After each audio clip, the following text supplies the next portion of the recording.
right, guys. This week's legendary guest is none other than the legendary host himself, the man, the legend, the Frodan. Hey, Frodan. Hey, that's quite the introduction you gave me. I don't know if I'm worthy of that title, but thanks for having me on.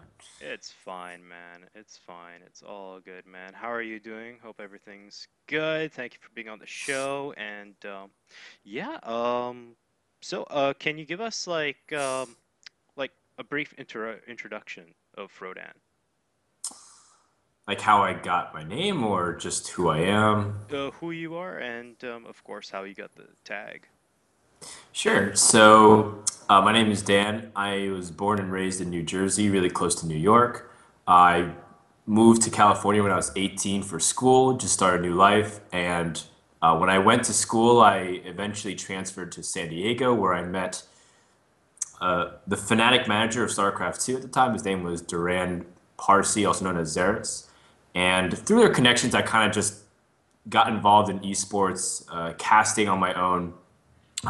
Actually, the way it started was that my college team was competing in a college circuit for StarCraft, and I really wanted to play and participate, but they wouldn't let me. So the only way I can kind of be part of the team was to stream their practices, and I started doing commentary. And I really stuck at it because I thought it was really fun. And for the longest time, I thought I was only going to be involved in the industry just through community stuff. I'd go to LANs, I'd go to events, I'd go to bar crafts, and I tried doing local commentary there, and I never really expected to be offered a job. But Zaris was also working at NASL at one point, so he contacted them when they needed an extra caster. When Mr. Bitter and Rotterdam were going to get over there, and they said, "Hey, would you like to come to job?" I said yes. So I left school, 12 credits from finishing, really close, and just pursued a job. And from there, I started working pretty hard to try to establish myself. I wasn't really camera trained or any professionally trained, so I worked pretty hard. And eventually, an opportunity to go to ESGN came up, and I kind of foresaw what was going to happen with NASL. So Mm, I figured it was a really good chance to try to just go to Germany, get some experience. yep. And overall, it was a really good choice up until recently, but I'm sure we'll talk about that later in the interview. Mm, As for how I got my moniker, well, that was my journey of how I got to where I am. hmm In a really brief nutshell, I could go into the long, gory details, but Oh, that's just a sure, brief man. It's introduction. completely up to you.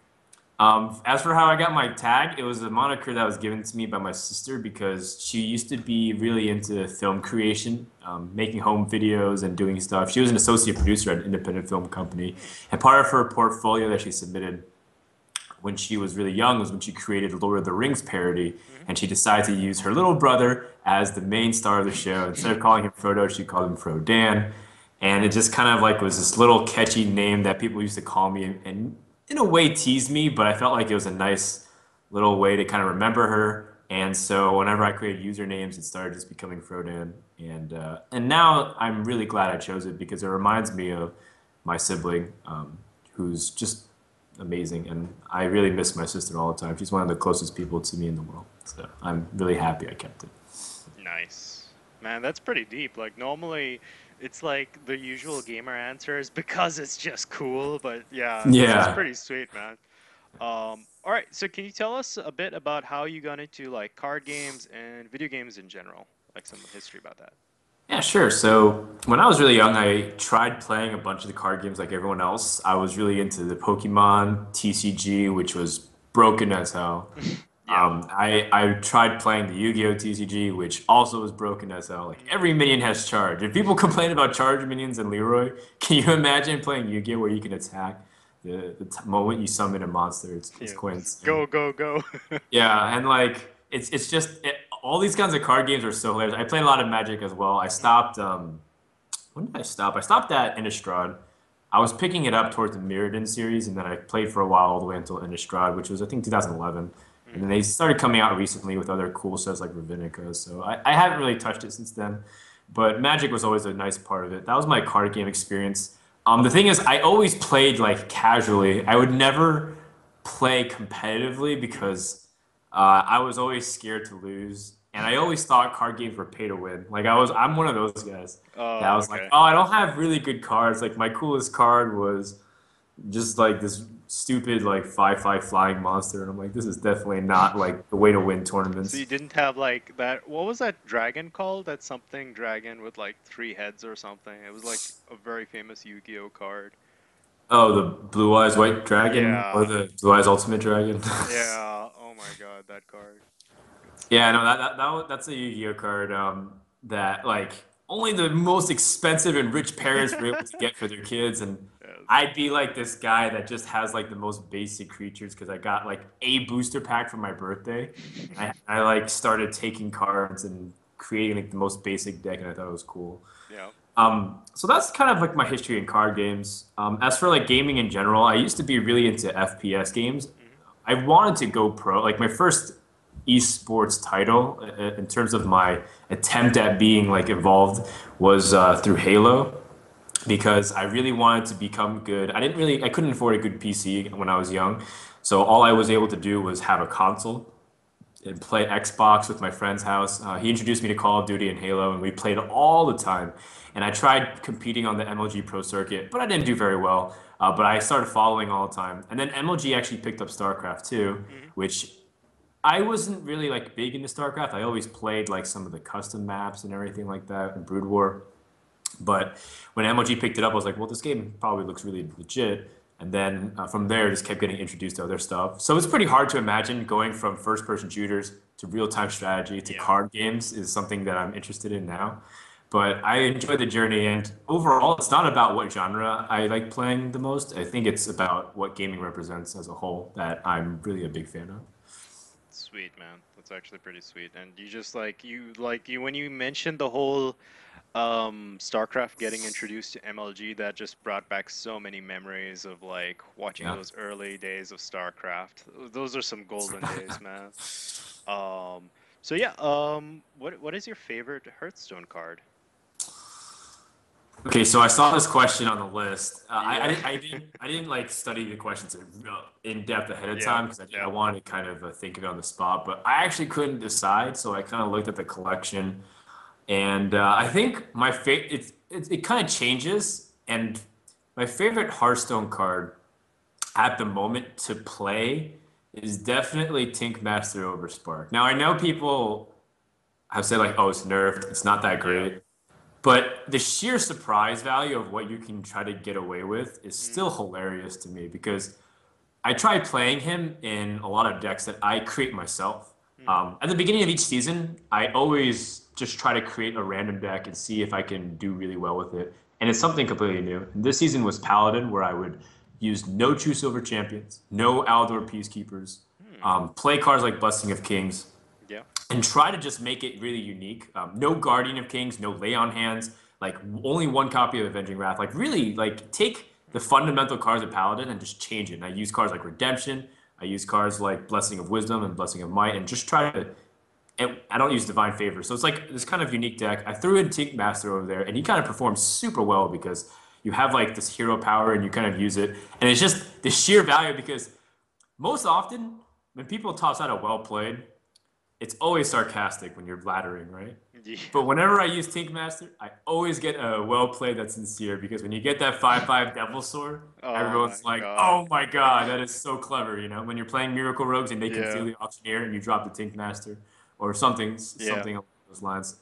I used it against handlocks for a long time because handlocks double Molten Giant and sometimes you just transform it into a Devil Sword. Like those kinds of moments are really fun. Hmm. And it's not. I don't think it's competitive valuable at all. Like I don't think it's like something that you'll see someone winning DreamHack with.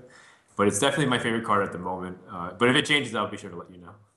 Oh yeah, indeed, man. And this is an interesting point. Like we're seeing, there are like three types of philosophies, right, in Hearthstone. There's a philosophy going into arena runs. There's a philosophy going into structured, constructed decks, and there's a philosophy going into public constructed decks as well. Like there's a tournament and the public.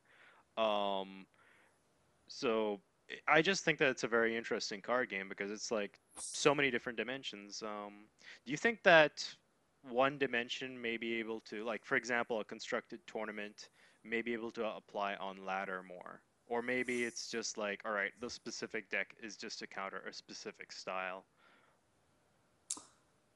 So you're asking?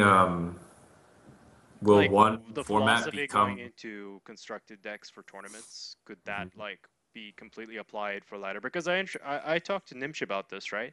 He was like, if, for example, with a paladin, he was like, if you want to do really well with a paladin right now, you have to like try and counter the more popular card decks. You can't really make an all-around deck. So to me, that struck me as making a type of tournament deck instead of making a well-rounded deck for, the public matchmaking, mhm. which everybody makes, right? Because you never know what you're gonna get. So do you think that it's like maybe you should just make a deck that can counter the popular decks, or maybe you should make a deck with a bit of everything? Definitely, there's merits to both. I like to kind of bring up a point that because I talked to a lot of pro players, Mm-hmm. so I don't compete in a lot of tournaments. I have before. Maybe people actually don't know this, but I've won a few online tournaments at the beginning of the beta Mm-hmm. because I really wanted to actually be a player. Mm-hmm. But once again, I was working. I didn't really have time to commit to being like a big player, so I kind of played Hearthstone on the side, and then I eventually started doing casting. Yep. But whenever I talk to players about tournament preparations, they always kind of say like ladder doesn't matter and that tournament decks are just completely different. You're not able to get away with the same things, and they're right in a certain extent. The competitive arena, like having tournaments like DreamHack, IEM, whatever tournament picks it up, if MLG or OGN decides to really go for it, the tournament setting is really different for a lot of players because people can't like ladder decks are great because they have a certain win percentage Yeah. and they're good against the field and like if you have a 60% win rate you're gonna hit legend within like a certain amount of games no matter what you do. Mm-hmm.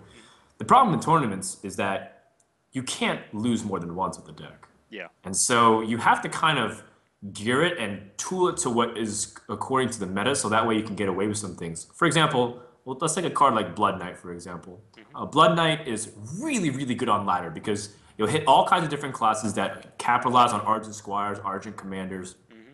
even like the occasional Sunwalkers and Tyrians, like those kinds of offbeat cards. And you can use it on yourself as well. Mm-hmm. And if you try to build a deck that gears around it, you can often surprise people because they don't have great removal options, and some classes just get surprised. Yeah. But in a tournament setting, it's not really that consistent because people find that as much as it's good overall against aggression, like you have Argent Squire in a Shaman deck in case you run into Zoo. Mm-hmm.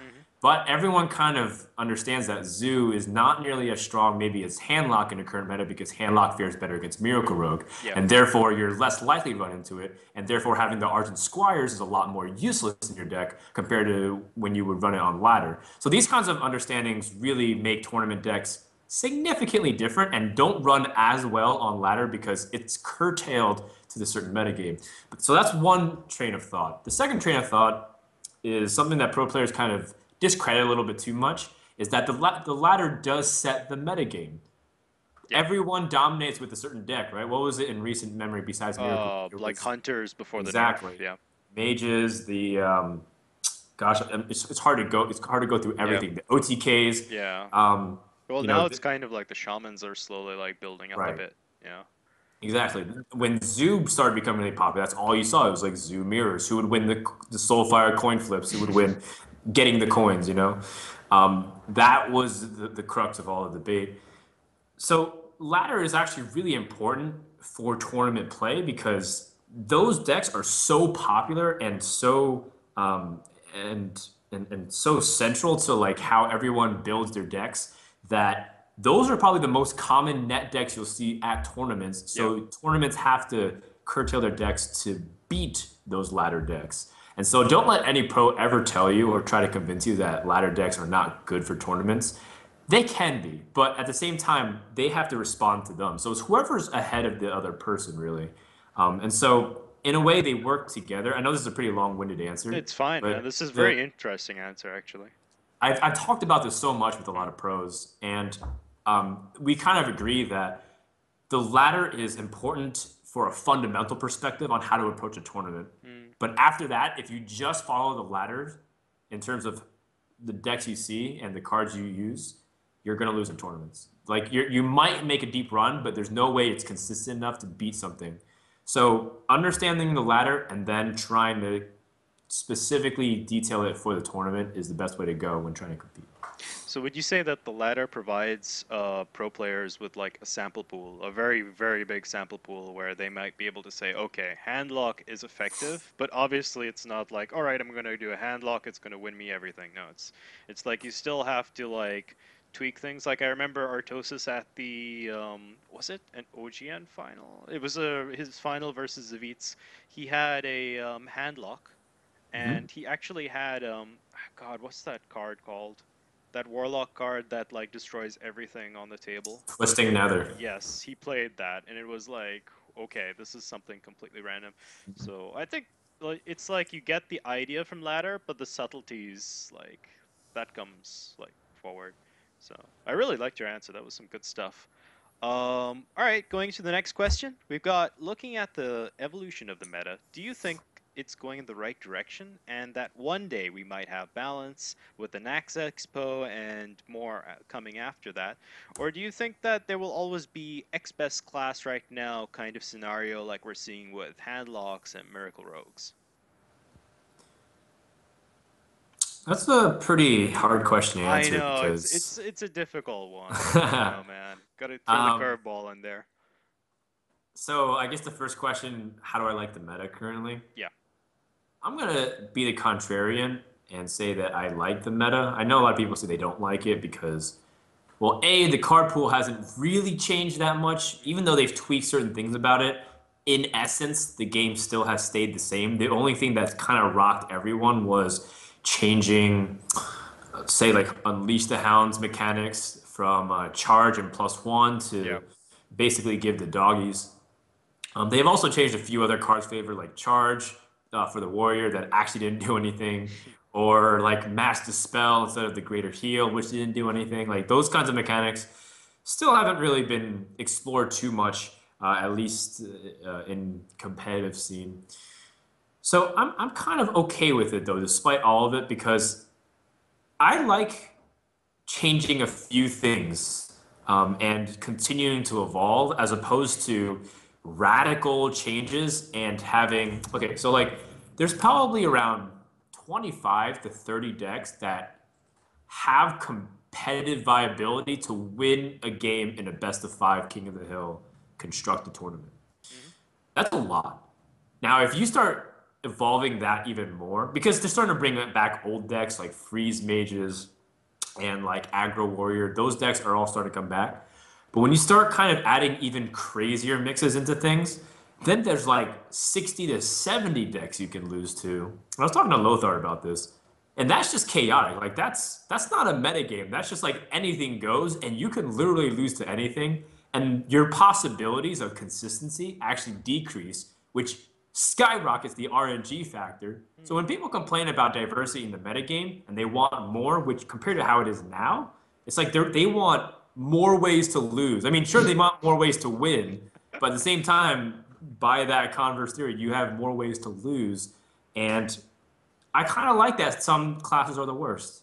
I don't like that one or Mm. two classes are the best, but I don't mind that one class is the worst or Yeah. two classes are the Okay. worst because it's just natural and it's a cycle. They'll eventually, hopefully, they come back. Like I don't want them to stay bad forever. Like Priest has been really bad for a long time. Yeah. Paladin has been pretty bad for like 4 or 5 months now, and hopefully it doesn't stay longer than that with Nax Ramus. But looking forward, I think when Nax comes, some decks are going to get cycled out, and that's really good. I really think that's healthy because some decks just need to die and they need to go away. Yeah. I'm not going to say which ones, but Warlock. some. Warlock. I'm glad. I'll be really happy. Well, I'll say one. I'm really happy if Murlocs never came back because I Oh hate God. losing to Murlocs. Yeah. I hate playing Murlocs. It just never feels good. Yeah. But it's part of the ecosystem of anything. And what's cool is that they might come back sometime later, maybe a year from Yeah. now, when even more cards get released. But for now, I don't want 100 different ways to play every single class and just kind of make it too crazy. It makes it really hard for people to enjoy ladder as well. They don't know it yet, but if that gets to the case, there'll be complaints that the metagame is too diverse and it's unstable, it's chaotic. Yeah. And a lot of pro players actually agree with me. I'm not just saying this out of my own, but a lot of people have told me this as well when I kind of consulted them about the metagame. All right. Pretty cool. Pretty cool. Do you think that we might? Oh wait, we already covered that. Do you like the way that Blizzard are releasing Naxxramas wing by wing on a weekly basis, or do you think they should have released everything in a one go? I actually like the idea of releasing it in waves. It just creates a pseudo idea of like constant freshness. Mm, Let's say League of Legends, and I really don't like comparing it to other games all the time because it yeah, is different. It's a card game, but say League of Legends or Dota 2, yeah. who release things based on patches, Mm, maybe every other week, maybe once a month, maybe once every other month. Uh, if they just kind of waited once a year to release like 10 champions or heroes, which would just get kind of bananas and crazy, yeah, it's like, oh my God, what is going right? on? It's an exciting time, Yeah. but waiting for it Oh is God, like yes. excruciatingly hard. Yeah. And especially if they kind of like tease it all the time, right? Mm, Revealing champions, showing videos of spotlights and stuff, and then you can't even play it.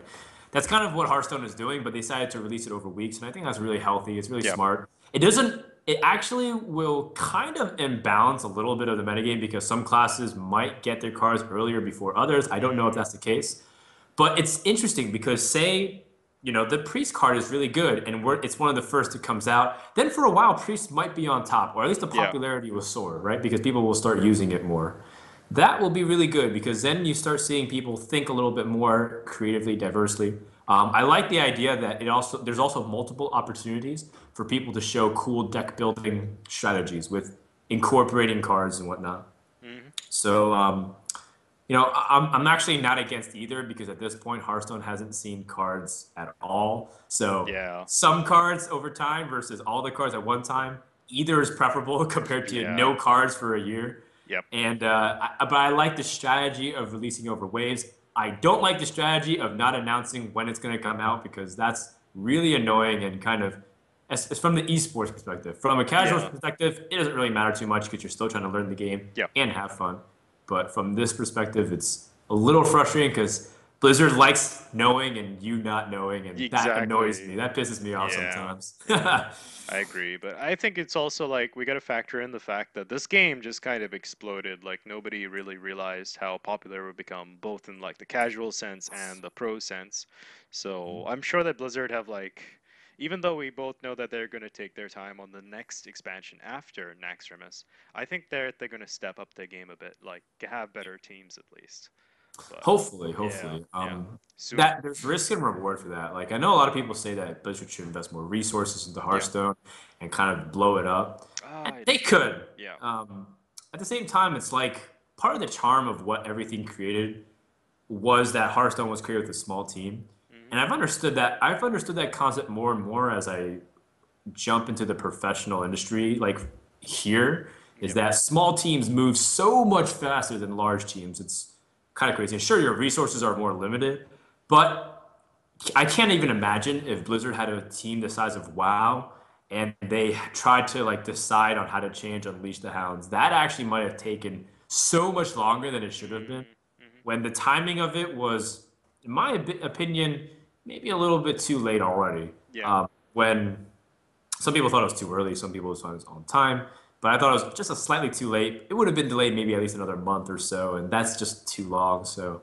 I think maybe if Blizzard just takes their time, evaluate it, see how the BlizzCon championships do this year, slowly grow it, and realize that they don't need to overinvest, and just kind of let the scene develop.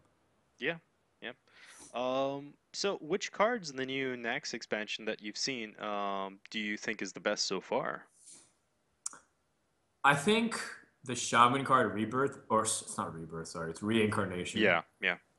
I think it's really cool and unique because it's an unsilenced card.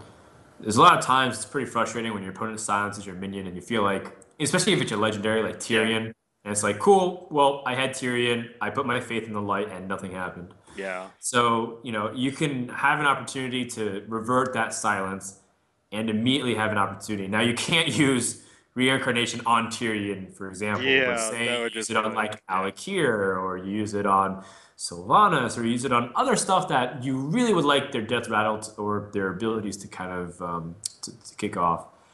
It's a really cool thing that people have to account for. I think they're kind of overestimating the burst, you can combine it with Leroy. They're like, what if you use Leroy and reincarnation twice? That's like having a shadow step without creating whelps. And people forget that it's like the same thing of having Leroy, Windfury, and Rockbiter to burst for 18 Yeah. damage. It's the exact same thing. You need three cards, you need a condition, and you need them to not have taunts. Yeah. Like it's actually not that big of a deal. Yeah. I like this card. It's really cool. It's actually not RNG dependent, which is Mm. some of the stuff that other Nax Rammus cards have introduced, like Avenge, Yep.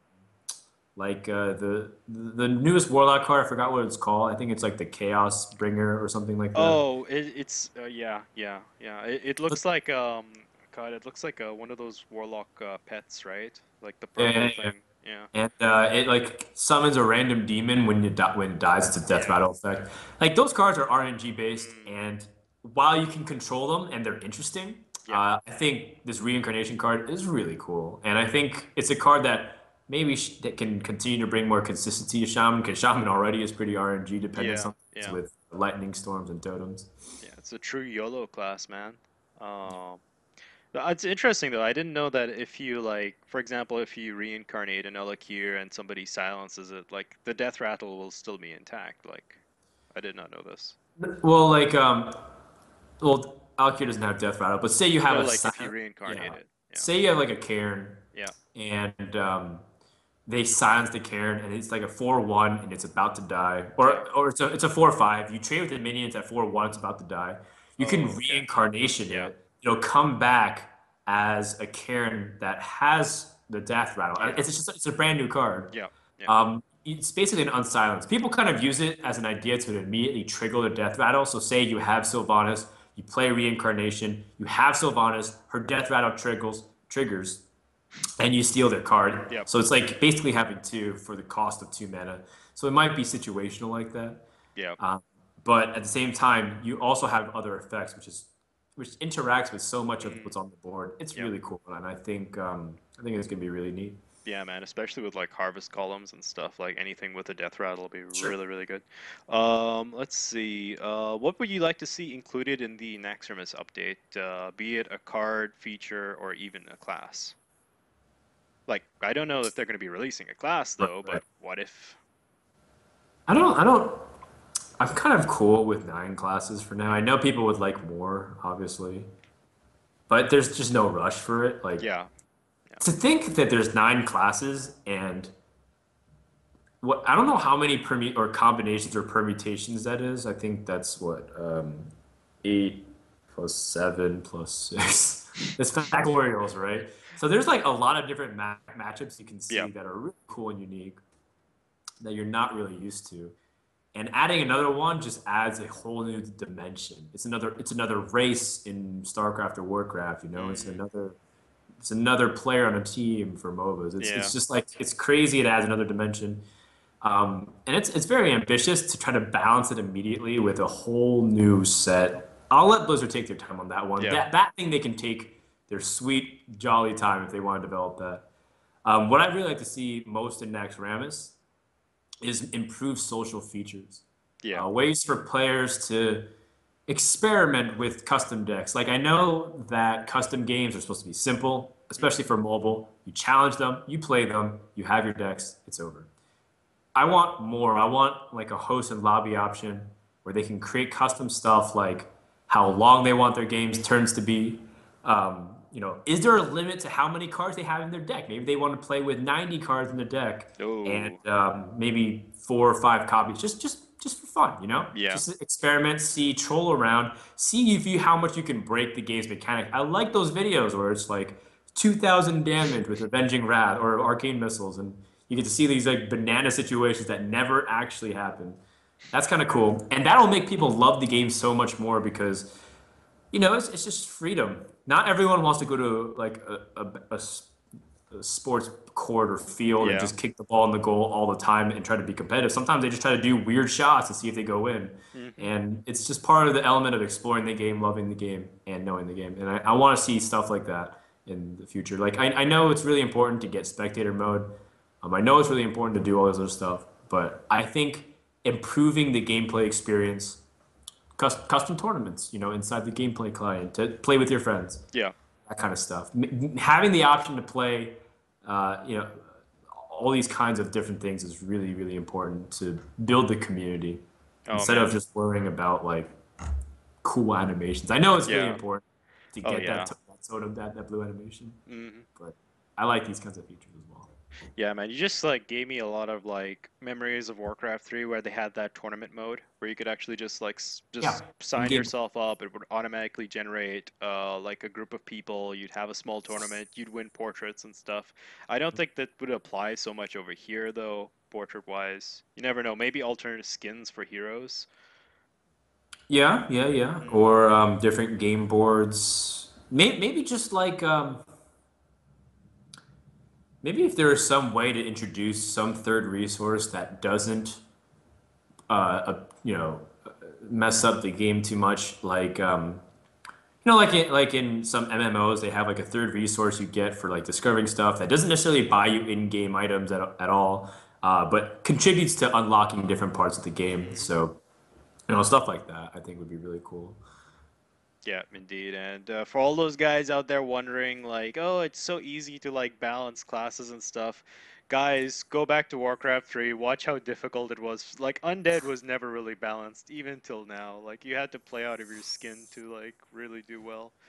So, yeah, going to the next question. Looking at the competitive scene, do you see any favorites going into DreamHack?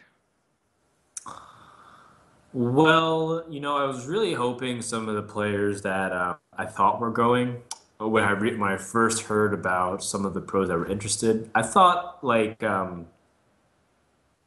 okay, so there's a lot of pros that won't go anymore to DreamHack because they're not part of the invited seats, and therefore they don't feel like it's worth their time. So I won't even mention them, but there's some pros that now are going to be going. I really hope Kit Kats from Curse does well from the BYOC. He's like the only Curse member that's not there, and he's really good. Hmm. I hope Forston does well because he's really innovative thinker and stuff. He might be a little whiny at times, like Reynad, but he's a really good player like Reynad and a great deck builder like Reynad. So I think it's really fun to see some of these guys go at the open bracket and see where they come from. But I don't.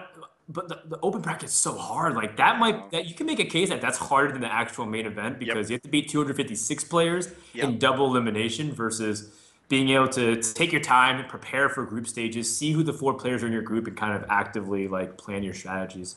Um, that might be a little bit more difficult. And in the end, top 16 means the same either way, whether you're an invited seed and you lost every single game, or you're a BYOC guy, you got to the top four and you lost your games from there, which Yep. is pretty heartbreaking to hear, right? Yeah. Yeah. So DreamHack's format, maybe not the best, maybe not the perfect. They're still kind of exploring it. I like that they're challenging the idea though of Yeah. doing something unique. So maybe they'll figure it out. But to finally answer your question of like who I think will win, Okay, that's how about really this? difficult. How about There's a this? lot of RNG Top involved. four. Okay, so top four, I think I think Tides of Time will do really well Mm. because he's a person who doesn't really overthink stuff. And I think tournaments really don't favor people who overthink Ah, yes. because now that timers are introduced, finally, Oh my thank goodness, God. Like yes. actually, the last DreamHack, Oh there was my one God. turn where Daniel Seatson took 4.5 minutes. I counted, I know. and I lost my mind. It was like he had four cards in hand, and the only thing is like he was weighing the RNG factor of drawing a card, and I understand that there's a lot of elements Yeah. to it. Drawing a card, what impact does that have? What can your opponent do to it? Your next turn, what's your follow up? Like those are things you have to kind of consider in your Yeah. possibilities. But it took 4.5 minutes, and I was like, dude, I can't handle this. He's a finalist. He's a great player, but Yep. dude, hurry the hell up. Yeah. Um, that's not going to happen in DreamHack, the new one. We've started seeing it already in Deck Yeah. Wars and Tyrant Takeover. People are starting to run out of time, which is really Yeah. good. It just levels up Yeah. the mechanical thinking. Yeah. And here's where I think a player like Savage actually shines because Savage is a really quick thinker and he can recognize optimal plays really fast. And the only thing that you have to juggle is deciding whether or not you want to take those odds and your likelihood to win off of them. Mm. So I think Savage, I think Tides will do really well. By that kind of logic that picking ties, I think Nimsh will also do well because he just seems to be a really good tournament player, Yeah. and you do need luck to win a tournament. Mm, Absolutely, like um, you know, you can't really make a case of being unlucky and still winning in a card game. yeah. And I think Nimsh has almost all the ingredients right to make a really deep run. Yeah, man. The force is strong with Nimsh. Absolutely. And then let's see. Um, the fourth person I want to pick two people for the fourth one. And this is like whoever wins if, in this matchup, I think would get to the top four. Okay. But I'm going to pick Taish from MYM because he's really, really underrated. But people are starting to catch on to him, Mm, so maybe he's not so underrated anymore. But the guy's a monster. He's he has a good combination of like drawing really well but making really consistent plays and he plays consistent classes like good all the time, so I think mm, he's going to be really good. So it's going to be a coin flip between Taj and Gara because Gara, as much as he's also really good with consistency as well, mm, the guy is just like he's he plans his turns ahead so well. Like I get to talk to Gara, and he understands. He thinks about the game 24/7. He practices like all the time. The dude's yep. a monster, Yeah. and he's also the DreamHack Bucharest champion for a reason. Like he looked Yeah. at the top. He told me he looked at the top four and knew he was going to win just because Wow. he's that confident in his own ability. Maybe not because the other guys are bad, Yeah. perspective, but just that he's that confident. And I think that goes a long way as well because people who doubt themselves and like question too much are going to be overthinking. They're going to be like Yeah. taking on their turns, and they're going to be struggling and stumbling. And when things don't go their way, they're going to be like throwing their head on the desk and stuff like that. That kind of emotional Yeah. play, there's no room for it. Yeah. And I think Gara and Taj, those guys will also do really well in Dream Bang. Yeah. Very interesting point you brought up about how it's not like 100% about the decks itself. It's also about the mental preparation going into the tournament, and of course utilizing the timer. The timer is like what, 1 minute, I believe, or is it? 1 minute 30, 90 1 minute. seconds. All right. So it's like utilizing all of that 90 seconds, man. When the rope comes down, it's 30 seconds left. It's kind of a misconception because when the rope comes down, you feel like you have 10 seconds left. Yeah. But it's It's gonna actually, blow. I think it's actually 30. I'm Yeah. not sure. Yeah. And then it's like the next turn if you like run out of time on the first turn, and then in the next turn I think it's 30 seconds by default unless you move your mouse or something. Then it goes Which, back. yeah, Yeah. I think it's fine. Yeah, yeah. I wish they would like add an option, of course, to when you actually just want to play a custom game with a friend or something. Yeah. Yeah. All right. And do you like the system that Blizzard has in place for the BlizzCon Hearthstone event, or do you think that they should have taken the WCS route with points attached to Hearthstone tournaments? You're not saying WCS as in implying that they should create a regional tournament No, and I'm like saying like you know how the WCS has weightage yeah, yeah, points yeah. You're not applied. saying Yeah. creating like the Oh no, broadcasts no, of like no. these three Of course regions. not. No, no. Okay. Yeah, Because that's way too much yeah, earlier. yeah. We're not there yet. Um, I like this format because it gives relevance to a lot of things that people don't feel like are normally important. Mm-hmm. Um, Say like a TTE Sports Cup, Zotac. Mm-hmm. People won't really take that as seriously and say like, oh look, Taj won 5 Zotac Cups in April. Whoop-de-doo. Like you won online cups, which is like impressive. You beat 500 players every time. It's consistency. It's good. Yep. But when you take into factor that now Zotac Cups qualify for BlizzCon, then you have like, wow, so Taj he was winning these tournaments with the fact that everyone else was competing because they wanted a BlizzCon seed. So you have like really good online players, Wampy, Oskaka, Spo, Ignite, all these guys all gunning for the top Mm-hmm. spot because they don't have the invites to DreamHack like, Savage and Nimsh and, all these guys like Lothar, like all these people that they want to compete in the European region.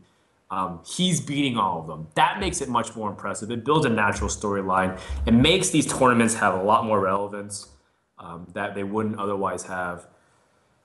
The weighted points and stuff like that are always debatable because it's based on prize pool. Mm-hmm. And then that kind of gets murky because these prize pool tournaments, they need to succeed. Therefore, they have to invite players. Yep. So if you kind of make a system that's points based for like how big the prize pool are Mm-hmm. and like the requirements, the tournaments will feel pressured to make the tournament successful. So they're going to invite the same guys. You're going to see Trump, you're going to see Amaz, you're going to see Reynad, you're going to see the top streamers. You might even see some of the really popular people who don't necessarily qualify compared to some others. It's Mm, going to be frustrating to watch all the time. In this respect, it's not wise to do that unless you can legitimately make a case for these players are way better and much more established. It works for WCS. You know the Koreans that get invited and win are qualified because it's like there's no one better. yeah, You can't really say yeah, Innovation, Natasia, MMA, MC like they don't all like Jadong they don't deserve it. yeah. Versus if you see like A Nebilo. right, if you see someone like as a popular streamer like Maximus Black, Yeah, you'd be like, yeah. well, I don't know. If you see like, some of these other people that Mm, like, that have popularity but don't have skills, yeah, it devalues the tournament and you're working backwards. I yeah, like the way Blizzard's doing this. And the best part of all is that they were smart enough to set up a failsafe called the last called qualifier, yeah. where if someone said, I don't care about ladder, I don't care about tournaments, but I'm still the best in the world, they have one last opportunity to. Mm, Blizzard is basically saying, put up or shut up at that point. yeah, And there's no excuses for people who didn't qualify for BlizzCon anymore, which is great. yeah, Excellent, excellent preparation. yeah, The step that they took for this year was a lot bigger than just saying, we're going to have a big tournament. We hope you guys like it. yeah. It makes so much sense from a community perspective, and Mm, it really has gone unsung for a lot of people because they're yeah, used to Blizzard messing up in esports, right? If we could yeah. just have real talk for a second, Sure. everyone kind of expects Blizzard to do it wrong, or they don't have high expectations for it. I think the first year they did for Hearthstone has been excellent so far. Yes, yes. I mean, we can all see that they learned from like 2012 WCS when they started Sure. that. They're like they know that all right, for Hearthstone, let's just try this system. StarCraft has a separate system, and I like the system too. It's pretty good actually, especially the last call where it's like, all right, guys, last call. So, yeah, going to the next question. Looking at the game, feature-wise, is there any one feature that you would want to implement other than the spectator mode?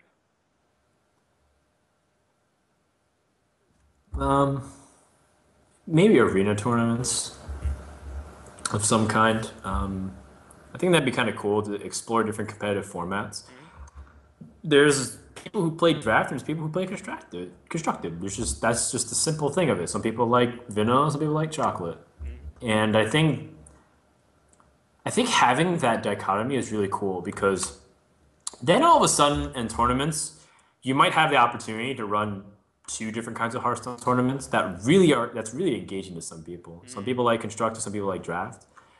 And then it's kind of like in FGC, for example, how some people play Street Fighter, but they also play Marvel vs. Capcom, and they Yeah. also play like King of Fighters and Mortal Kombat, all Yeah. of the same tournament. And you see guys like Infiltration and Justin Wong win like multiple titles in the Yeah. same weekend. Yeah. I think that'd be really cool if Trump went to a tournament, won the arena tournament, and then also placed like top three in constructed. And that just shows like he's really good.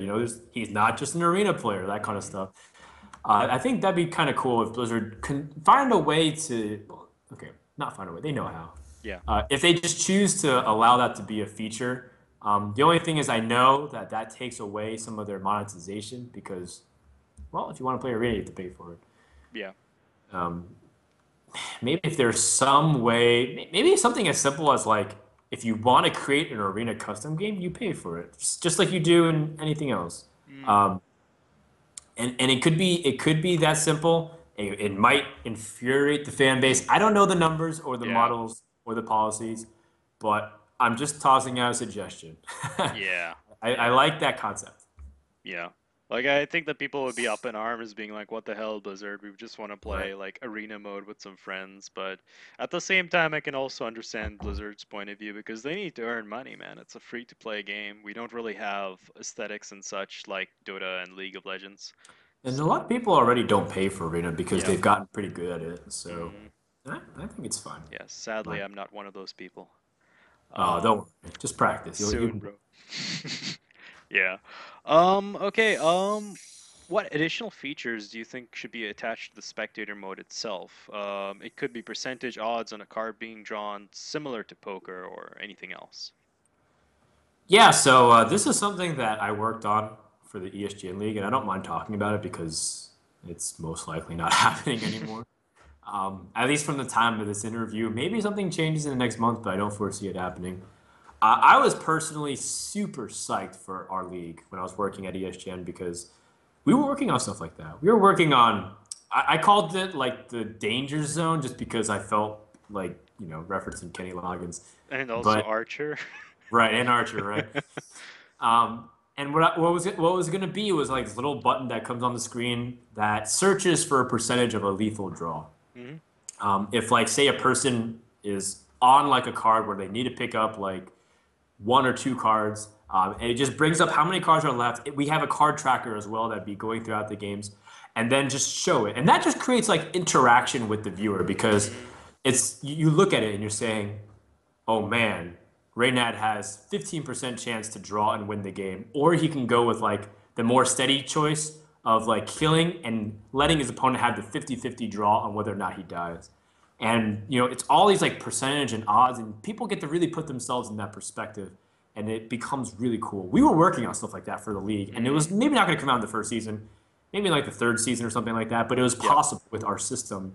Hmm. And that's what I thought would take Hearthstone viewership to the next level because then people would be able to engage, they calculate, they feel like they play better than the person. And that's where viewership really comes in because when they feel like they know better or like they get completely mind shattered by a really cool play from Strife Crow, that's when they really enjoy the viewer experience. As much as top decking and RNG is really fun, I think there's other ways to improve the viewer experience. So what you said there is absolutely something I'm interested in, and I tried developing for ESGN. I don't know what's going to happen with that kind of technology. Maybe something will come up, but we would we would have absolutely raised the bar with that, in my opinion, more than just the deck lists on the overlays, because Yeah. that was like one thing people were asking for a long time. Yeah. But we had something. We had something up. We had a card up our sleeves. Ah, see what you did there. Yeah. Um, all right. So going back to like cards in general, if you could add a card to the game, be it a weapon, spell, minion, or legendary, what would it be? And of course, what would it do? Um, I really like cards that give you multiple avenues of like exploration of not just affecting your enemies but affecting your own stuff. So, for example, everyone kind of jokes about executing your own Sylvanas with Artosis because that happened at Fight Night. But imagine if you could execute your own minions, and like what kind of possibilities does that open up in a way? So the thing is, like, I don't know what I'd probably add, whether it's like a mechanic. Um, Actually, sorry, I do know one. I'd like the opportunity to overkill, like kind of Ooh. like oh God, I can't remember. Are you talking about Trample, like the try? trample. Yes, yes, Yeah, I was yes. just, I was gonna forget so much. I was like, man, it wasn't that long ago I stopped playing Magic. Kind of Yeah. like Trample and Magic, where Yep. if you have more attack than someone else's defense, then that Mm. difference between their attack and defense ends up getting subtracted from their life. Because, well, at the same time, there has to be kind of a way to, and at the same time, there might be a cool way for people to reverse that. If you attack and you don't do something, maybe they take extra damage back at them, reflection or something. Like a secret or something like that. Sure, sure, exactly. So, like eye for an eye, except better, not useless. So, I think there's cool mechanics that they can explore in that regards. But in the end, I want more options and board interaction possibilities. Like something that you never think about is like, what if you wanted to swipe your own minion for the 4 damage and kill it and do one to everything else? Yeah. You can't actually do that. Like, there's something that people don't really think about too much. Like, you're not allowed to swipe your own minion Mm. for 4 damage. You have to swipe something of their target. But say you don't want to lower their 4 health to anything else, like it's all part of like this weird, cool thing. And just more options Mm. creates more decisions, more lines of thinking, and increases the skill slightly, but enough to make it where it's really fun for me to watch at least. So All right, that's interesting actually. Like have like right now, I think only mages are able to do damage to their own minions. Like have the most avenues of doing damage to their own minions. like Yeah, because items. it's just like because mage is so simple and it's text. Yeah, Deal 6 damage, deal 3 damage, and freeze it. yeah, yeah. So it'd be interesting if this is like brought onto other cards, but then again, it might like throw things up in the air. It would be nice to have like a beta server or something like that where you could just fool Sure. around or switch on cheats or Right. something, just to see how crazy things could get. Um, So yeah, moving on to the next question though. To new players out there who've just gotten 1600 dust, which legendary do you think they should craft? Right now in the meta game, it's definitely Leroy Jenkins Hmm. because he's the most versatile card. He's literally everything. He can be a removal spell. He can be a minion that that just puts out damage and becomes a really strong finisher as well. He's a combo enabler. Like he fits in every kind of deck: aggressive deck, mid-range deck, and a control deck. And that kind of line of thought, it's like he's slightly overpowered in a way. Hmm. Not because of his raw stats or his effect, but because of his versatility, right? The Hmm. fact that if he's an auto occlude in every deck, which isn't the case, Yeah, but you can kind of make a justification that Leroy could fit in there, yeah, then it might be a little bit too strong. That was the case for like Novice Engineer, right? Or yeah, Shattered Sun Cleric, yeah. because you had to include them, otherwise your deck wouldn't be as good. Mm, That makes the game a lot less diversified and fun. yeah. I'm not saying Leroy is overpowered, but I'm saying he's extremely versatile. Mm, Another card that's extremely versatile is Blood Mage Thalanos, but yeah, we know that aggro decks don't really like running Thalanos because it's a little yeah, useless outside the card draw. You might have just use a loot hoarder instead. yeah. All right, going to some final questions. Do you think the tournament format needs to be changed, like the general tournament formats? A lot of tournaments have the best of one format, and many players have said that it needs to change. Do you think that coming into DreamHack, the format, the double elimination best of threes, could become the staple that people stick to, or do you think the ideal format might be something else like Swiss? I love what DreamHack does. I love what they represent. I like so much of what they do, but this best of three elimination format is not the way to go. Mm, It's just too random. You need best of five at least. mm, You can make a case for best of seven, but then maybe save that for the finals. yeah. The problem with best of three is that they're making people still choose three classes, Mm, and it becomes too much of a rock paper scissors. Sorry, I'm getting burpy. I it's don't know why. fine, man. It's fine. Versus if you have, because and if you have three classes for best of five, you know you're gonna at least play through all of them. Yeah. So if you're gonna have a best of three, make them choose two classes.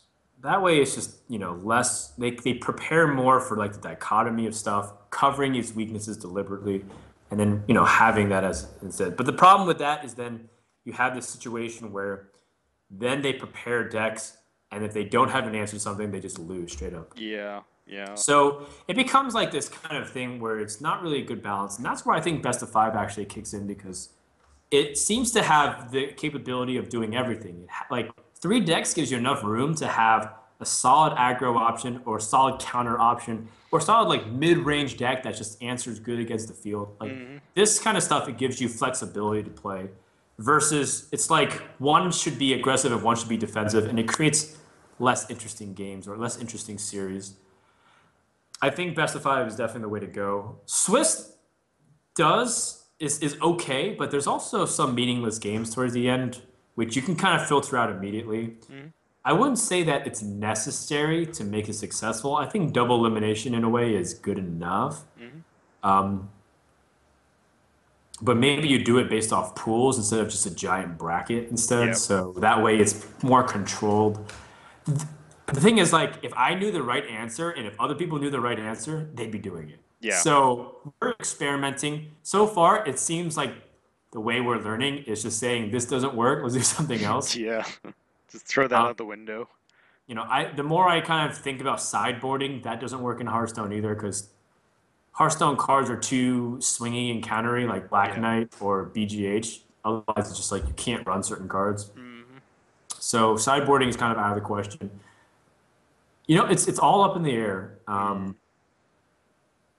I have yet to figure something out. I explored the idea so much. For our own league, we were going to have sideboard options Oh, for okay. ESGN originally. Yeah. But then I got talked out of it by Artosis and a few other people because it just didn't really feel like it fit with Hearthstone. Mm. So I'm not going to act like I know what I'm talking about, but I'm offering different perspectives from from what I've heard. But I currently think that if you only have one chance to lose, then it becomes too RNG dependent. Yeah, I agree. And also Nimsh pointed out how it's like if you beat the guy in the first game, it's like you still have your deck and he has to bring a counter to that, and then you could bring a counter to that deck, and it's like, It's whoever wins first yeah, often is hugely favored. yeah, yeah. There was a system that I wanted to try at Fight Night Mm? that I was introduced by a person randomly. I played on ladder. I forgot who. I apologize. He said you have a best of five, and you have three classes, but each class can get played a maximum of two times, regardless of what happens. Oh, So if you say in the first game, you have Shaman versus Warrior, uh-uh. and the Shaman wins, and the Warrior wants to try again because he feels like his deck's actually favored against Shaman for some reason. So he can play it again, or he can switch to another class and save that Warrior charge another time. Yeah, So say he switches to Druid. So it's Shaman versus Warrior, Shaman won. Now it's Shaman versus Druid, and the Shaman won again. yeah, That guy can't rely on Shaman for 3 games in a row. yeah, Versus his opponent can switch back to Warrior, can choose Druid again, and gives him another chance to play the deck because sometimes you lose games from bad draws. Sometimes you don't draw the yeah, auctioneer. Sometimes you just you don't have the option. You don't draw your removal options against big creatures. You don't have your BGH or yeah, Black Knight, and you just run into like a bad inconsistency that one time. It gives you an opportunity to show and use the deck again, versus a person can't just rely on one broken deck to win the series. Like say they start off with, a few months ago Hunter, and they just 3-0 with Hunter. They can't just play Hunter the entire series. They have to show at least proficiency in two decks. yeah, yeah, So, and then, it doesn't matter when you play those 2 games, you only can play a class twice throughout the best of five. yeah, And this way you guarantee diversity in the series. I explored this option a lot, but in the end, it seemed like the pros felt like it was too much of a change for Fight Night and they didn't feel comfortable with the idea. I called them pussies, but I think that it was, I think it was a really cool thing to maybe explore. yeah, It's a little complicated because some people have to get explained like 2 or 3 times before they finally get it. yeah, yeah, But maybe as a one-off tournament, it could be kind of, explored. That's kind of what's cool, yeah, in my opinion. yeah. Like StarCraft, it doesn't change really Yeah, with how like you that do would be stuff. too dramatic to force a guy like, hey J-Dong, I heard you're going Yeah, with Protoss, play bro. play a good Protoss. Like you only play Zerg once in this best. That doesn't work Yeah, for other games. yeah, In this game, it could though, yeah, because everyone's forced to kind of diversify their play. No one like mains one class and only plays that class. yeah, yeah, exactly. And a lot of the time you have to like just choose like each game is a different class. Like you never really see Paladin, Paladin, Paladin, or Hunter, Hunter, Hunter. I really think, personally as a viewer, I'd really like that idea.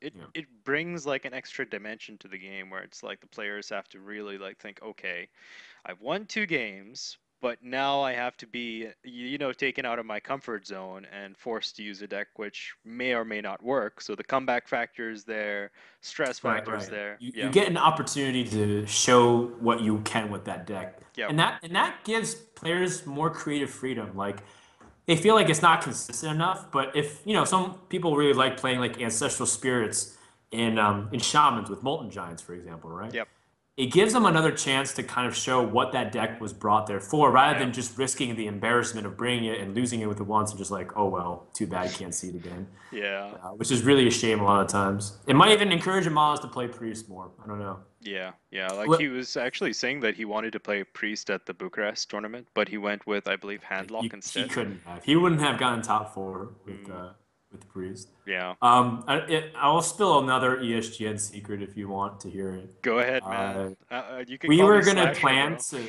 We were planning on doing a draft format for the finals of our tournament, kind of like how we did for Fight Night with the team. Hmm. We were gonna have basically we're gonna have a pick and ban phase Yep, essentially for classes, just like we did in the ace matches for Fight Night for the finals of the yep, entire thing. And some of the players were really excited for that because like that's really cool. Mm, Just give us time because basically I don't know if you know it, but I'm going to explain it to people who watch the interview and don't understand. yep. Um, you would start off with the 9 classes, and you'd have one band each, Yeah. and then you'd have 7 classes left, and then they each take turns picking classes until they have 3 each. Yeah. And so there's like this, and then that's exclusive. No one, like, no, the other opponent can't play that class. So if Oh. your three are mage, shaman, or I have mage, and then you pick like druid, warrior, and then I pick shaman, warlock, and then you pick priest. Yeah. Those are the classes we can play and nothing else. And then we build decks in preparation for the match, and then we play it based off what we know their opponent's classes are and their limitations. And it sets up like all these kinds of cool elements. This is what we did for Fight Night, and I really like this idea. And maybe that can be introduced as well in the tournament. We were going to do it for the finals of our tournament. It was going to be so good, man. I told you. It Yeah. was going to be amazing. But Seriously. um, I'm actually like I'm getting like like kind of goosebumps thinking that oh that's just crazy, man. That's right, because crazy. then they obviously Rogue would get banned. So it's like, okay, so how are you going to construct a 3 deck series without Rogue all of a sudden, Yeah. without Miracle in your arsenal? Now you can get away with so many more cards because you realize you don't have to account for gadget stand and auto losing, right? Like all these kinds of things would have been introducing another element of deck building and strategy. Like I really like this idea, and I kind of hope it takes off in the competitive scene. Actually, if I were to create a tournament, I'd be playing this. Mm. So if you see a tournament hosted by Frodan and a few other people in the future, I'm definitely bringing this back now that I think about it. Seriously, guys, like just the thought of one guy playing priest, like just having like 5 minutes to prepare a deck, the other guy playing paladin. That's like, Well, let's not oh get my too god. crazy. Paladin will Oh probably my be the god. one class now picked. There's 9 classes, Oh. one band, Oh three yeah, picks each. yeah, yeah. So there's one class left out. It's most likely Paladin. Yeah. Unless Let's it's not get ahead Nimsh, of man. ourselves. Like you never know. He was telling me last week that there was this guy in Legendary who's beat him like, I don't know, 7 times in a row. And he's got like a golden Uther. And the guy's like really, really good. So you never know, man. You never know. We've got this whole aggro paladin that's kind of like making the rounds. It might become a thing. It might. It might. Yeah, I Yeah. think so. Although apparently, according to Nimsh, if you see a mage with that, you just need to GG immediately. There's no way to beat a mage. Well, when you're playing against them, should I believe it? Yeah, man. Yes. Okay, going into the second last question. I know this is going to be a bit of a sensitive one, so I'm not going to, probe you for a lot of information, but if you could give us your view on what exactly happened, like the situation at ESGN. Yeah, so I'm technically still under NDA Yep. for until the end of the month. Mm, That's assuming they fulfilled their end of the contract, yeah. If which they may don't, we can which have you back on the show. You can spill. It's all right. good. Yeah, I'll buy I mean, I'm burger. kind of It's all free to good. talk about whatever. Yeah. But at the same time, I do kind of want to honor that obligation. Yeah. Yeah. But I can kind of talk a little bit of what happened, at least without giving all Yeah, the of gory course. Of details. course. Yeah. So ESGN, the biggest reason why it failed is because in the end we tried to get away from what we were doing, and it got the project spiraled way out of control from from Jump Street. We started ESGN. I came there because we were under the impression that we wanted to create a news network. Essentially, that's what it was, a media empire. We wanted to be the source for everything you wanted to know, whether it was what was going on with TI4 qualifiers, whether it was the Hearthstone Yeah. championships, whether it was WCS, LCS, the Capcom circuit for fighting games, Yeah. all these kinds of things. If you want to know what it is, we wanted to be ESGN to be the source where people can kind of tune in every night. The pros go there. There's interviews, there's relevance, statistics, talk shows, all these kinds of things. That sounded really cool to me. And I felt like that's where my skill set shines the most because my skill isn't necessarily in camera appearance, but it's in preparation for the camera appearance. I work my butt off to make sure every part of the broadcast is really good. Mm, So these kinds of areas I thought were what we're going to explore. But as we started doing more stuff, people realized that the viewership numbers isn't necessarily in those things. It's more on the gameplay itself. People don't really care too much about the talk shows and talking about what happened compared yeah. to actually seeing what happened. Yeah. So the numbers started becoming an issue, which they wanted to start doing more tournaments. They wanted to start doing other stuff. And this was no secret. This is what FGC was talking about, right? If we didn't raise the viewership for Fight Night, we wouldn't do Street Fighter anymore. This is not knowledge that's, completely Yeah. unfounded, right? They want more ROI. And, eventually things just started getting worse and worse. And then the whole thing of not paying the employees came out as well. And, you know, in the end, ESGN had to kind of sit down and think about how to reevaluate their business plan, which I think they're still doing right now. But in the process, they said, we're gonna have to let people go, and I was one of those people. So I haven't really known what's going on since a couple weeks ago. That they let me go basically at the beginning of this month. Oh. On the plus side, I have a hell lot of vacation time and things to do Hearthstone related, which will probably be part of your next question, what I'm doing next. But that's like the general summary of it. I don't really think I shared anything that was too like Yeah. new in a sense, like that Yeah. people Like know. nobody's But gonna burst through your door and like, put a bag over your head and drag you away.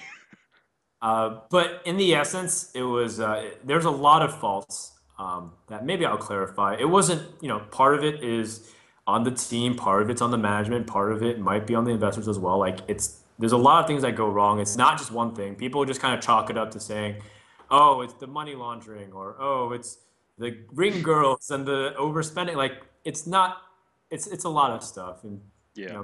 probably talk about it maybe once everything gets lifted. Yeah. Yeah. But for now, it's best lived in mystery for now because there's still people's livelihoods at stake, and Yeah. that's kind of like the thing. There's real humans reading people's comments when they say, Yeah. "Screw ESGN, you guys literally are the worst things ever to happen Oh to the yeah. internet industry." Like there's some people who say that, and there's some people who are well known and respected who own sites and teams and organizations who like say some nasty stuff to people who aren't Yeah. life and blood and families into it, and they mock them, they make fun of them. Like that's really disappointing to me because Yeah. not only does it reek of jealousy because they didn't get the funding and they feel like they could have done something more with it, which seems to be the common theme amongst everybody saying these things. Why not give me the money? I would never squander it. Which, yeah, it's really hard. It's really easy for everybody to say, right? Yeah. Absolute power and whatever corrupts absolutely. Like, there's many ways in people who kind of tackle that issue.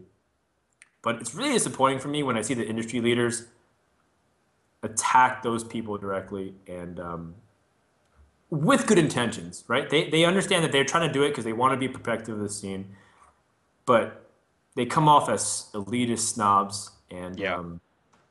and that's not who they are. Like that's the best thing. That's like the hardest thing about it because they're good people. They're like the best people in the Yeah. industry.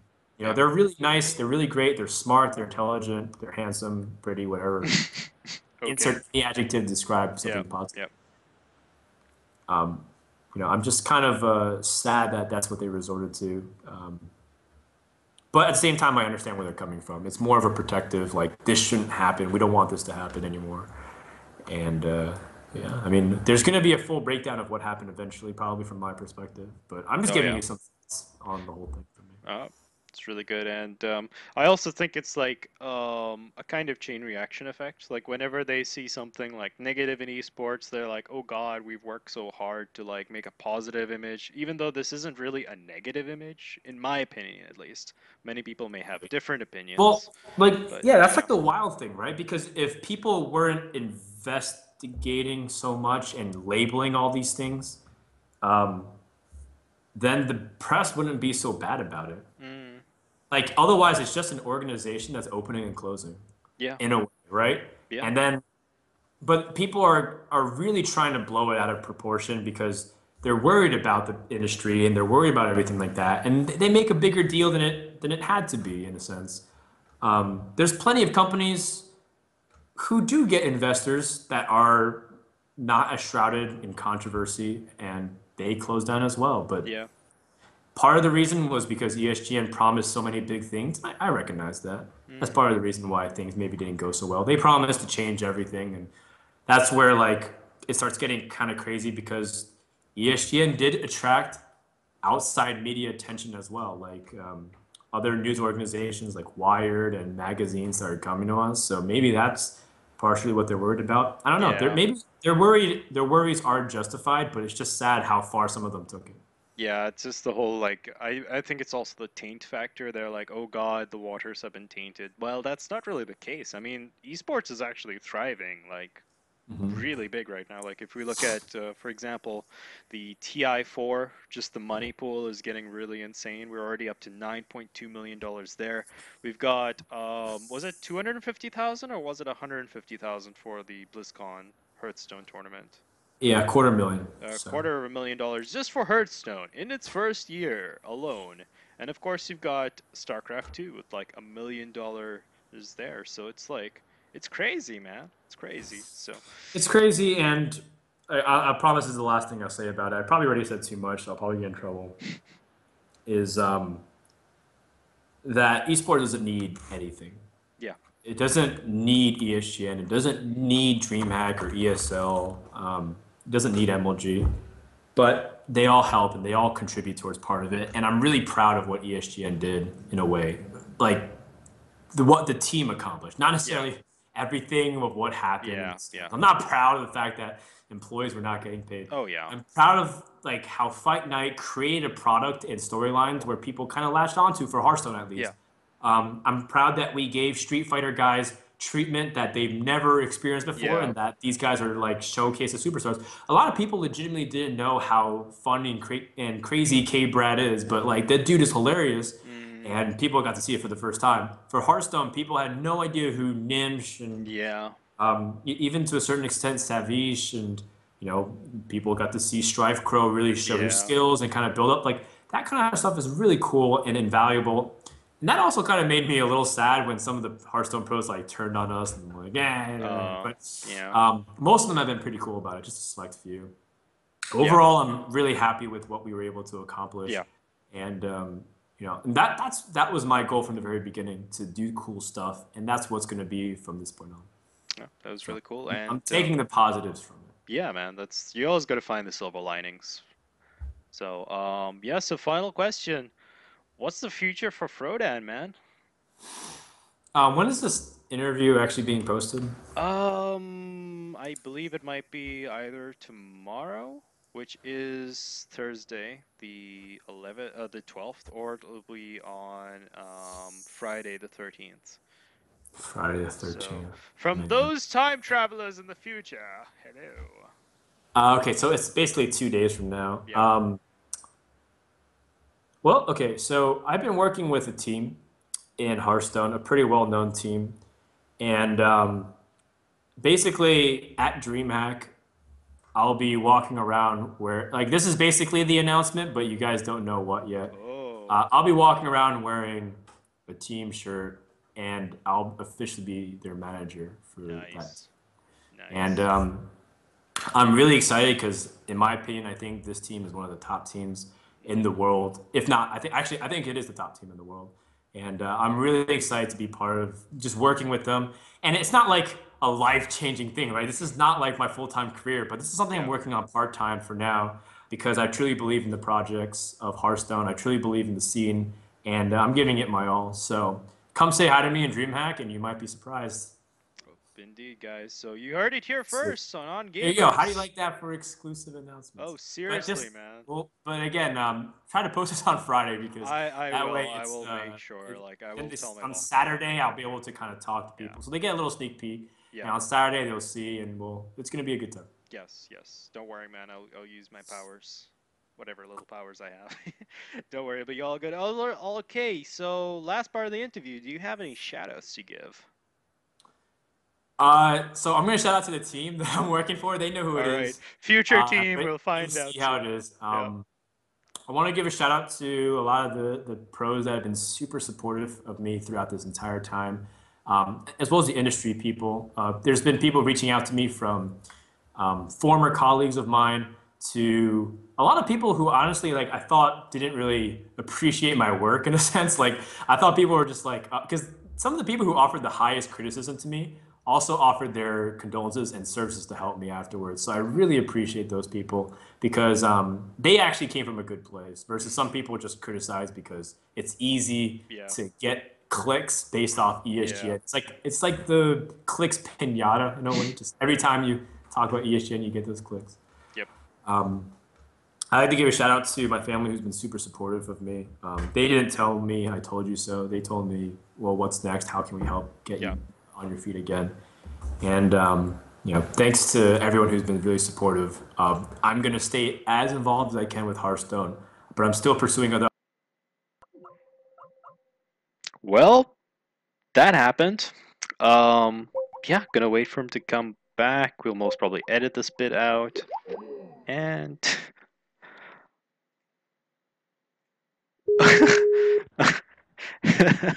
dude, that internet. Sorry, man. It's Where did I all. cut off? You were talking about how supportive your family was. Right. Yeah. Thanks to them and supportive. A lot of people from the industry have been supportive as well.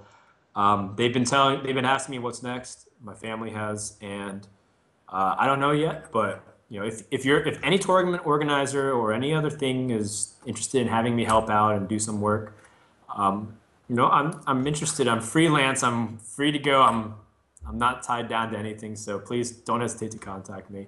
And thanks again, Michelle, for having me on the show. Thank you for being on the show, man. And do follow this guy on his Twitter at Frodan, and do of course throw him some jobs, man, because this guy is awesome. I've been following him since NASL. He did those crazy those workout Oh man. routines. Those were insane. It was crazy, man. It's crazy. Those insane is one way to put it, that's for sure. Good stuff, good stuff. And don't forget to follow us on our Facebooks, facebook.com/ongamerscom, and of course the Twitter, ongamers_com. And if you like me, follow me at the MishKing. And that is all for this week's episode of Well Met. And I'll see you next time, guys, where I'll have another legendary on the show. So well met.